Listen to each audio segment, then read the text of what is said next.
मेरे प्यारे देशवासियों, आजकल भारत और चीन के बीच में जो सीमा विवाद है उसके बारे में बहुत भ्रांतियां हैं, बहुत संदेह हैं। कोई भी सरकार, चाहे भारत की सरकार हो या चीन की सरकार हो या दोनों देश की सेनाएं हो, अपने अपने नागरिकों को वो सही जानकारी नहीं दे रही है। कोई कहता है 2 मई की पोजीशन पर लौट रहे हैं, कोई कहता है कि अप्रैल की पोजीशन में चाइनीज को लौट जाना चाहिए, कोई उससे पहले की बात कर रहा है, कोई ये कहता है कि हमारे बीच में दरमियान है, बातचीत चल रही है। और ये सारी चीज़ें जो हैं ये जनता को गुमराह कर रही हैं। कम से कम भारतीय जनता को ये बहुत गुमराह करने वाली बात है। चाइना यानी कि चीन भारतीय सीमा के कितने अंदर आया, कितनी लंबाई में आ गया है, कहाँ उसने कैंप लगाया, और फिर बातें हो रही हैं, क्या बातें हो रही हैं, वो कितने पीछे जाने की बातें हो रही हैं। डीएस्केलेशन की मीटिंग हो रही है, डीएस्केलेशन की बातें हो रही हैं, और फिर वापस जाने की बातें हो रही हैं। यानी कि चीन वापस चला है, कितना जाएगा ये कोई नहीं बता रहा। मैं ये नहीं कह रहा हूँ कि वर्तमान में जो सरकार है वही इसकी जिम्मेदार है। पहले की जितनी भी सरकारें हैं 1947 से लेकर अभी तक, वो सभी इस बात की जिम्मेदार हैं कि कभी किसी ने अपने जनता को, कम से कम भारतीय जनता को नहीं माना। याद कीजिए 1956 में जब चीन ने अक्साई चीन का इलाका हथियाया, वो भी जनता से छुपा कर रखा गया, और फिर जब वो भारतीय संसद में उठाया गया तो भारत के प्रथम प्रधानमंत्री नेहरू जी ने ये कहा कि जाने दो उसकी, तो वहाँ तो एक घास का तिनका भी नहीं। क्या भारत की भूमि किसी कांग्रेसी के बाप की जमींदारी है, या उनके बापों की ये संपत्ति है, एक प्राइवेट संपत्ति है, प्रॉपर्टी है, जो जब चाहे किसी भी देश को दे दे। उसके बाद भी कई सारे अतिक्रमण हुए हैं और उन्होंने हत्याएं हैं। ये बातें सब मैं आपको धीरे धीरे बताऊंगा। एक सिविल इंजीनियर होने के नाते, और जो मैं भूमि के सर्वे के बारे में काफ़ी काम किया है, तो इसलिए मुझे लगा कि मैं आपको इसकी सीमा के बारे में सच मैं आपको वस्तु स्थिति क्या है ये मैं आपको बताऊं। दो देशों के बीच में होती है इंटरनेशनल बाउंड्री, वो तो यहाँ है नहीं।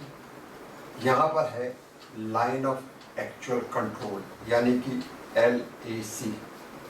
जब हम LAC की बातें करते हैं तो हमको एक टाइम फ्रेम की बातें करनी चाहिए। या तो LAC की पोजीशन वो है जो 1956 में जब अक्साई चीन हथियारा, वो है LAC की पोजीशन, या LAC की पोजीशन वो है जबकि उसके बाद में 2-3 बार सीमा बदली गई, उसके बारे में बात करते हैं।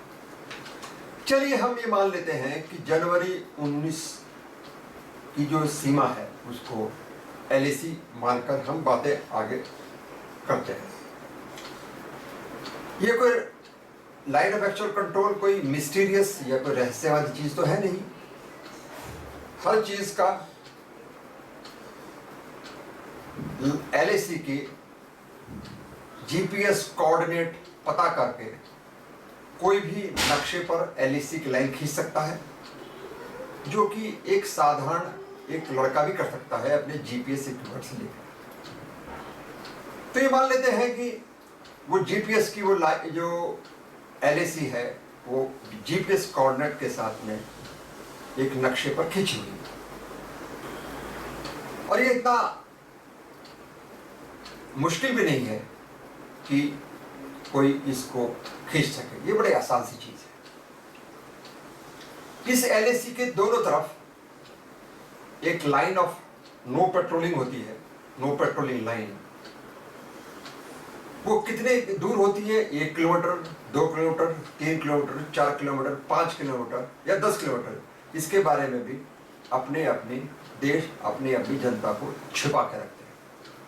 खासकर भारत की जनता इस बारे में बिल्कुल अनभिज्ञ है कि वो लाइन कितनी दूर होती है, नो पेट्रोलिंग लाइन।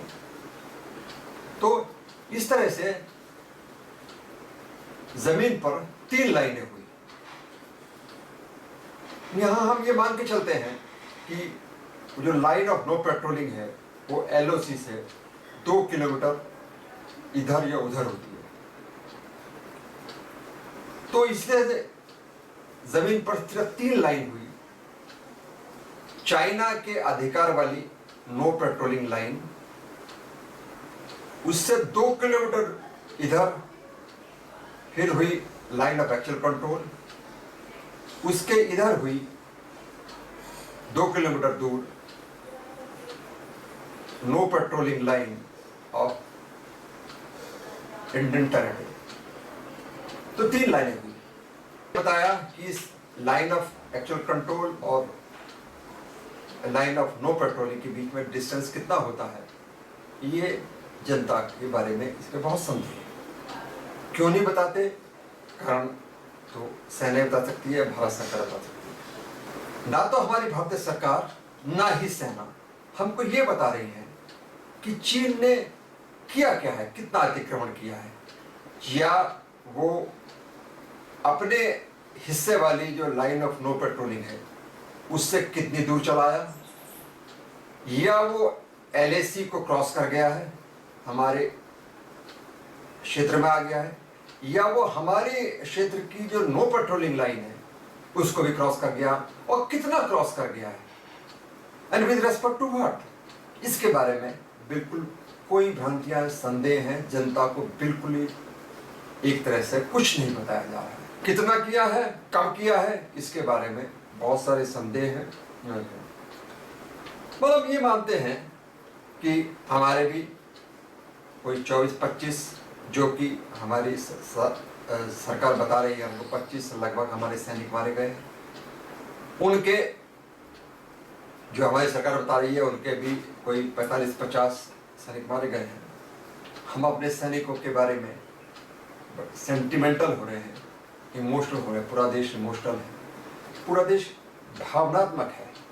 भावनात्मक होना कोई बुरी बात नहीं है, लेकिन इसी भावना में बह के मूर्ख बन जाना ये एक बहुत ही अच्छी बात नहीं है अपने देश के हित के लिए। आइए हम इस पर कुछ फोकस करें, कुछ विचारें। बातें हो रही है चीन वापस जाएगा, अपनी फौजें हटाएगा। जब हम ये कहते हैं, हम ये नहीं कहते कि वो किस लाइन तक जाएगा। क्या वो हमारी जो वो लाइन ऑफ नो पेट्रोलिंग है भारतीय क्षेत्र वाली उसको क्रॉस कर देगा, उसको उसके पीछे जाएगा, या LAC के पीछे जाएगा, या वो अपने एरिया वाली लाइन ऑफ नो पेट्रोलिंग के पीछे चला जाएगा। कितना जाएगा इसके बारे में बिल्कुल पूर्ण शांति है। इसके बारे में कोई खुल के हमको ये नहीं बता रहा है कि वो कितना पीछे जाएगा। और दूसरी बात ये है कि वो कितनी लेंथ में पीछे जाएगा।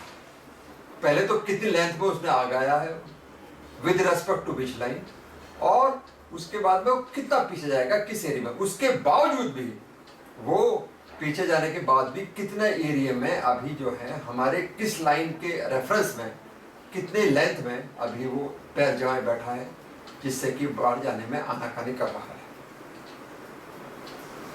ये जो चाइनीज लोग हैं ये चाइनीज गेम में विश्वास करते हैं। पहले ये 5 किलोमीटर अंदर आ गए, मान लीजिए भारतीय सीमा में आ गए, उसके बाद इन्होंने बड़ी बड़ी बातें की, शांति का संदेश दिया, मीटिंग हुई और ये हुआ वो हुआ, और उसके बाद उन्होंने कह दिया कि हम 3 किलोमीटर पीछे निकल गए। तो इसका मतलब ये है कि वो हर इनकर्जन में, हर अतिक्रमण में, हर ऐसी घटना में 2 किलोमीटर लंबा, 2 किलोमीटर चौड़ा एक भारतीय क्षेत्र हथिया रहे हैं। अगर उन्होंने 10-20 बार भी ऐसे क्षेत्र किए, इनकर्जन किए, वो इसका मतलब है 40-50 किलोमीटर हमारी भूमि हथिया लेंगे। इसके बारे में या तो सरकार या हमारी सेना को खुलकर हमारी जनता को विश्वास में लेना चाहिए, जिससे कि हमारा विश्वास सरकार के प्रति और सेना के प्रति और बढ़ जाए। 1956 में जो पहली घटना हुई थी जिसमें अक्साई चीन उन्होंने हथियाया था, उसके बाद में क्या ऐसी घटनाएं हुई हैं या नहीं हुई हैं, इसके बारे में मैं आपको थोड़ा सा बता दूं। 56 में जब अक्साई चीन को हथियाया गया,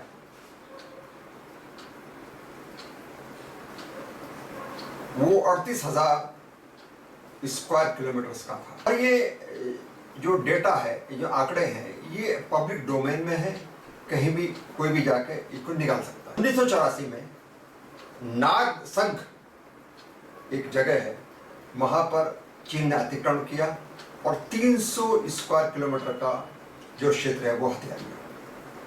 1991 में नाकुंग एक जगह है, वहां पर 200 स्क्वायर किलोमीटर का क्षेत्र वो हथिया लिया। 1992 में टुंगवा सर्डिंग जगह पर 400 किलोमीटर का और 400 स्क्वायर किलोमीटर का क्षेत्र हथिया दिया। 2008 में स्काकजंग और परिटला में 300 स्क्वायर किलोमीटर का एरिया हथियाया और 2013 में पस्टे सेक्टर में 200 स्क्वायर किलोमीटर का क्षेत्र हथियाया। ध्यान कीजिए, ये सारी घटनाएं जो हैं वो तब हुई हैं जब कांग्रेस की सरकार केंद्र में थी। केंद्र के में क्या हमारी केंद्र की कांग्रेस सरकार आंखें बंद करके बैठी गई? और क्या मुझे लगता है कि ये सारी जो स्क्वायर किलोमीटर्स हैं, सारे एरिया हैं, जो कि लगभग 52,000 किलोमीटर स्क्वायर किलोमीटर का एरिया बैठता है, वो क्या उन्होंने चाइना को एक संधि के दौरान अपनी दे दिया है, भेंट दिया है उसको, या उनसे आंखें बंद करके रहे, या ले लो ये ज़मीन तो हमारी नहीं है, ये ज़मीन तो तुम्हारी है।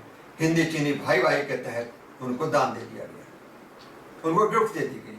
चीन की हिम्मत बढ़ती गई और आज ये हो रहा है कि चीन जब भी चाहे वो घुस जाता है और बाद में थोड़ा पीछे हटकर शांति का संदेश भी देता है और हमारी ज़मीन भी हथियाता है। पहली बात तो ये है कि अक्साई चीन, जैसे उन्होंने शुरू से 1947 से जैसे ही अक्साई चीन एक क्षेत्र है जो लद्दाख में है, उसका नाम को बदल देना चाहिए था। हटा दीजिए चीन उसमें से, और चीन हटाने के बाद में उसका नाम कुछ और दीजिए। मान लीजिए उसका नाम कर दीजिए शिवपुरम। तो पहले तो अक्साई चीन कहने से ही उसका लगता है कि वो जो है वो चीन का हिस्सा है नेचुरली। अगर आपने उसका शिवपुरम नाम रख दिया तो अब हमारे पास एक ये, तो उसके बारे में बात कीजिएगा। सबसे पहले 1956 से लेने के बाद में कोई भी सरकार, कोई भी नेता ने कभी ये नहीं कहा कि वो शिवपुरम हमारा भारत का हिस्सा है, हम उसको लेकर रहेंगे चाइना से। चाहे आज लें, चाहे 1 साल के बाद या 5 साल के बाद, वो हमारा हिस्सा है, हम उसको लेकर रहेंगे। वो चीन का हिस्सा नहीं था। ये हम फोर्सफुली क्यों नहीं कहते? हम क्यों शर्माते हैं इस बात को कहने में? ये बात मेरी समझ में ये नहीं आती। तिब्बत जो उन्होंने 1948 में हथियाया, तिब्बत पूरा, वो तिब्बत का एक विशाल एरिया हथियाया। वो हथियाया था आपका एक बहुत ही योजनाबद्ध तरीके से। तिब्बत की जो निर्वासित सरकार थी, ये जरूर अच्छा काम हुआ है, वो निर्वासित सरकार को हमने अपने यहाँ शरण दी और उनके मंत्री यहाँ वर्तमान सरकार में है। लेकिन आज तक एक तो पहली बार गलती हुई कि नेहरू जी ने मान लिया। ये बड़े ही मूर्खतापूर्ण कार्य था कि उन्होंने जो है मान लिया कि ये तिब्बत जो है चीन का हिस्सा था। उसको विवादग्रस्त रहने देते उसको। वो अपने आप को विदेश मामलों का बहुत बड़ा वो समझते हैं, लेकिन वो हिंदी चीनी भाई भाई का जो भूत सवार था उनके ऊपर में, उन्होंने तिब्बत का हिस्सा मान लिया। आज भी उसके बाद में जितनी भी सरकारें हुई, विपक्ष की सरकारें भी हुई, हमने चीन से अच्छे संबंध रखने की खातिर कभी भी वो अपना स्टैंड बदला नहीं है। अब हम क्यों नहीं कहते कि तिब्बत भी एक विवादग्रस्त क्षेत्र है? तिब्बत एक स्वतंत्र राष्ट्र है। तिब्बत को स्वतंत्र राष्ट्र मानिए।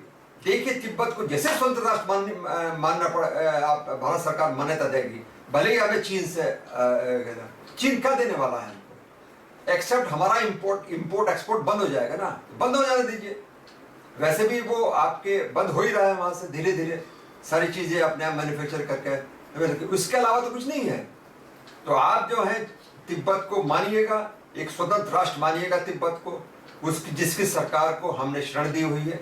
और अक्साई चीन की बात कीजिए कि अक्साई चीन हमारा हिस्सा है, या अक्साई चीन या शिवपुरम हमारा हिस्सा है, हम उसको आज नहीं तो कल हम लेकर रहेंगे। मेरी ये प्रार्थना है आज की सरकारों से कि 1956 के बाद में जो एलएसी हुई, वो एलएसी की पूरी डिटेल दी जाए हमारी जनता को, और उसके बाद में कितना कितना एरिया हथिया है उसकी सही समय और सही एरिया के बारे में जानकारी देते हुए एक भारत सरकार को एक श्वेत पत्र जारी करना चाहिए, जिससे कि हमारे देशवासियों को ये मालूम हो जाए कि हमारी कितनी जमीन अभी अभी चीन के कब्जे में है। और कम से कम हम अपने अक्साई चीन को छुड़ाने की बात करें, शिवपुरम छुड़ाने की बात करें, तिब्बत को स्वतंत्र राष्ट्र स्वीकारें, भले इसके बारे में हमारे चीन के संबंध खराब हो जाएं। इसके अलावा साथ साथ जो है हमके ताइवान को अलग मान्यता हमको देनी चाहिए, जिसको ताइवान से हमारे संबंध सुधरे। ताइवान एक अलग राष्ट्र है। हमारे कोरिया विवाद में साउथ कोरिया से हम अपने संबंध बढ़ाएं, हम अपने जापान से तो संबंध हमारे और अच्छे हैं। जापान में भी हम जहाँ जहाँ चाइन की संबंध हैं वहाँ हम जापान का समर्थन करें, कोरिया का समर्थन करें और ताइवान का समर्थन करें। मुझे लगता है इन चीज़ों के साथ में होते ही जो है चाइना से हमारे संबंध खराब जरूर होंगे, लेकिन स्थिति जो है काफ़ी नियंत्रण में आ जाएगी। धन्यवाद।